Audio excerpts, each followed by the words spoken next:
አንድ የሳውዲ አረቢያ ከፍተኛ ባለስልጣን ልዑል መሐመድ ቢን ናያፍ ቀጣይ ልዑልነታቸው በንጉሱ ልጅ ከተተካ በኋላ እንዳይንቀሳቀሱ ተደርገዋል መባሉን መሰረተ ቢስ በማለት አስተባበሉ። ኒውዮርክ ታይምስ ልዑሉ ጅዳ በሚገኘው በቤተ መንግስታቸው ተወስነው ከሀገር እንዳይወጡ ተደርገዋል ሲል መዘገቡን ሮይተርስ አመልክቷል። ባለስልጣኑ ግን አንጋፋው የሀገር ውስጥ ሚኒስትር መሐመድ ቢን ናያፍ እንግዶችን እየተቀበሉ እንደሆነና በሳቸውም ሆነ በቤተሰባቸው እንቅስቃሴ ላይ የተጣለ እገዳ የለም ብለዋል።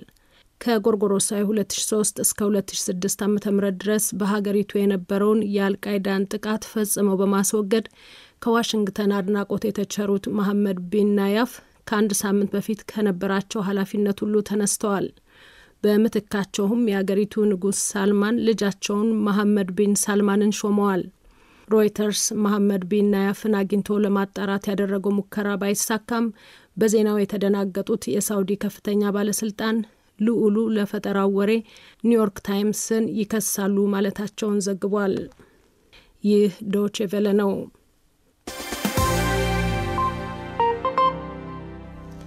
niletube.net